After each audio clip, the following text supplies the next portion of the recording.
Oi gente, tudo bem? Eu vou falar sobre esse livro maravilhoso, O Mágico de Oz, que vem encantando gerações e gerações de crianças há muitos anos. É um clássico da literatura infantil. Ele foi escrito pelo Frank Baum e aqui é uma edição da editora Dark Side Books. É uma edição muito linda, toda colorida, as páginas trazem ilustrações lindas. E esse livro, Mágico de Oz, basicamente ele vai falar sobre a Dorothy, uma menina adolescente que ela morava nas grandes planícies do Kansas. Quando a casa que ela morava com os tios, o tio era fazendeiro, essa casa é atingida por um tornado. E a casa vai girar, girar, girar e a Dorothy vai ser levada para o mundo mágico de Oz. Quando a Dorothy chega nesse mundo mágico, ela é recebida por umas criaturas diferentes e uma senhora que vai falar para ela que tá muito feliz porque ela matou a bruxa má do leste. E a Dorothy, uma menininha tão inocente, tão ingênua, né? Ela responde para essa senhora: a senhora é muito gentil, mas deve haver algum engano. Eu nunca matei ninguém não. Imagina, né? Coitada da Dorothy. Aí a senhora vai falar: você pode nunca ter matado, mas a sua casa matou. Olha lá, a sua casa tá em cima da bruxa má do leste. Quando a Dorothy olha, só tá os sapatinhos para fora. E esses sapatinhos é que irão acompanhar a Dorothy em todo o percurso que ela vai fazer até a cidade de Esmeralda. E é muito interessante que a Dorothy vai fazer amizade com 3 pessoas: o Homem de Lata, o Leão e o Homem de Palha. E são personagens que vão mostrar a sua vulnerabilidade ao longo de toda essa história. E por que eles vão mostrar a sua vulnerabilidade? Quem nunca ouviu falar naquela frase: não há lugar melhor do que a nossa casa, do que o nosso lar? Então, é a frase que a Dorothy fala no Mágico de Oz. Porque o sonho da Dorothy aí qual é? É voltar para a fazenda dela, né? Ela quer ver o tio, quer ver a tia, acha que eles estão preocupados com ela. E lá no leste dizem para ela que a única forma dela conseguir voltar para a casa dela é encontrando o Mágico de Oz, porque o Mágico de Oz vai dar para ela esse desejo, vai realizar esse sonho dela. E ela começa aquele percurso para a cidade da Esmeralda. E no caminho ela vai encontrar primeiro o Homem de Palha, que é o espantalho. Ele é uma pessoinha que ele quer o quê? Ele quer um cérebro, porque ele acredita que ele não tem cérebro. Só que o engraçado é que durante a história, em vários momentos, eles passam por dificuldades, por aventuras, e o espantalho, ele tem ideias interessantes. Por exemplo, tem uma hora que eles vão passar por um campo letal de flores, flores que fazem eles dormir e podem morrer ali naquele lugar. E o espantalho, ele fala para o leão correr, para ele não dormir, porque ele é pesado e ninguém pode carregá-lo. E ele, junto com o Homem de Lata, ele fala para eles fazerem uma cadeirinha para Dorothy sentar, para eles levarem a Dorothy. Então, apesar dele não ter cérebro, ele tem ideias interessantes. Uma outra pessoa que eles encontram, né, no caminho é o Homem de Lata. O Homem de Lata também, o sonho dele é ter um coração, porque ele não tem um coração. Só que durante a história também, durante toda a narrativa, é impressionante ver que em vários momentos ele se emociona e ele demonstra bondade, e ele demonstra muita preocupação com o outro. Em vários contextos eu percebi isso na história. E o leão, que não tem coragem, ele quer que o Mágico de Oz dê para ele a coragem. Então, ele também, durante a narrativa, ele enfrenta coisas, ele se mostra defensor do grupo e cada um vai desenvolver o seu papel até chegar na cidade da Esmeralda. E aí, gente, o livro me fez pensar muito nas nossas crenças limitantes. E quem não leu a história, quem não sabe do que se trata, se quiser parar, porque eu vou precisar dar um spoiler para poder complementar o raciocínio que eu tive.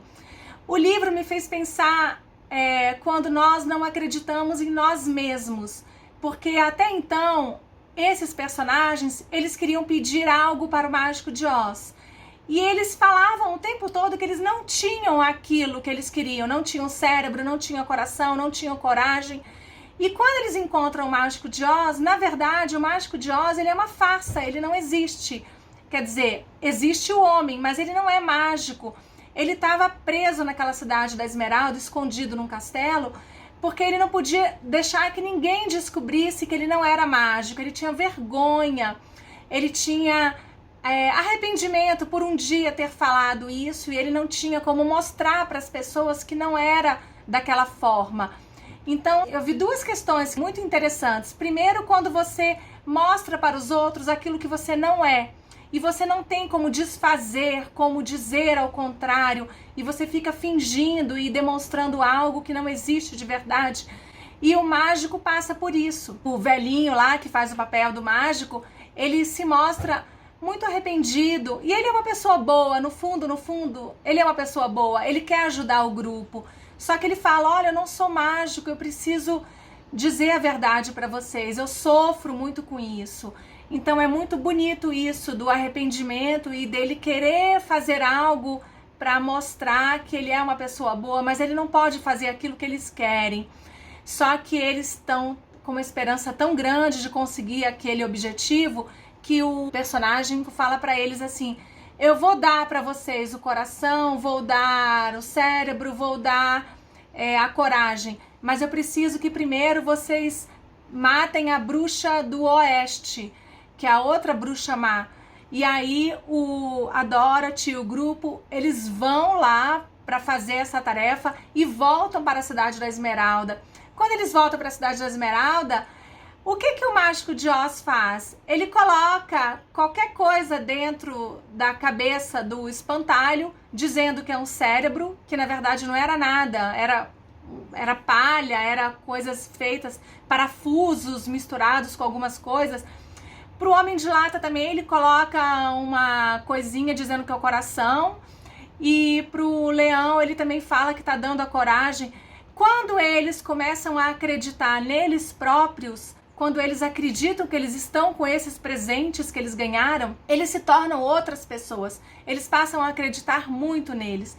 E daí vem as nossas crenças limitantes, né? Quando a gente interpreta a nossa vida de um jeito, com pensamentos lá de trás, coisas que alguém falou pra você, que fez você acreditar que você não era capaz de algo, e praticamente você passa muito tempo pensando nisso. E quando você começa a acreditar em você, quando você começa a ver que você tem potencial para fazer alguma coisa que você quer, a sua vida muda, porque na verdade você está acreditando em você.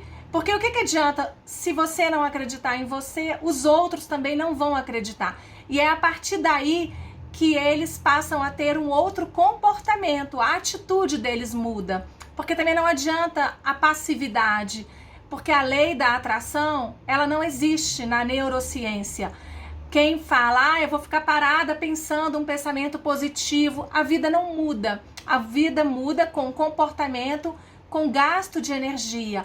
Quando a gente se propõe a fazer algo. E aqui no livro, os personagens, eles começam a ter atitudes diferentes, eles se mostram diferentes. E aí, o Leão, ele é convidado depois para ser o rei da floresta. Tanto o Homem de Lata como o Espantalho, eles vão governar um determinado lugar. Eu acho que o Homem de Palha vai governar, o Homem de Lata vai governar a cidade da Esmeralda, e o outro vai governar os habitantes lá do oeste. Acaba que eles próprios conseguem encontrar uma posição na vida deles a partir do momento que eles acreditam que eles têm aquilo que eles buscavam. E na verdade nada mudou no corpo deles, porque o mágico ele não era mágico. E eu achei muito interessante até na questão da Dorothy, porque no final a Dorothy descobre que para voltar para o Kansas bastava bater o sapatinho de prata 3 vezes. E ela nunca fez isso, né? Acaba que ela consegue voltar para o Kansas batendo esse sapatinho. Só que foi importante para ela aquele percurso que ela percorreu, aquela história que ela fez ali, as pessoas que ela conheceu, porque foi a partir daquilo que ela mostrou um comportamento também. Porque não adianta você planejar apenas, porque planejar não muda nenhuma situação.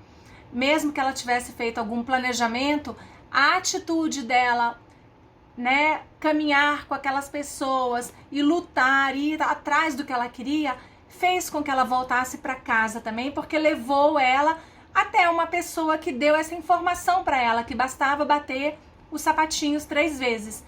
E quando ela volta para casa com outra maturidade, né? Me lembrou um pouco Alice no País das Maravilhas, que é no mesmo sentido, como se naquela viagem feita ela se transformasse e voltasse uma pessoa bem diferente. E aqui, gente, olha que interessante, eu comprei esse livro que fala sobre cinema, né? Sobre momentos importantes dos cinemas em todos os tempos. E fala sobre o Mágico de Oz. Tem aqui a foto da época do filme, né? Quando foi lançado. Olha o cartaz, que gracinha. Quando o filme foi estreado, acho que em 1939. É um filme que fez muito sucesso. E aqui traz sobre técnicas do filme. Fala curiosidade sobre os atores que participaram, né, do filme. De como foi importante que a cor prata ficou muito marcada depois, né, por causa dos sapatinhos de prata, que no livro é prata, parece que no filme é vermelho, e também a questão do ouro, a cor ouro, porque a estrada para a Cidade da Esmeralda, ela era amarela.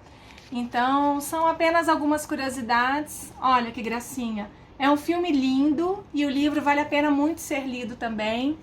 Gente, é isso. Espero que vocês tenham gostado da resenha, tá bom? Um beijo pra todos. A gente vai se falando. Tchauzinho.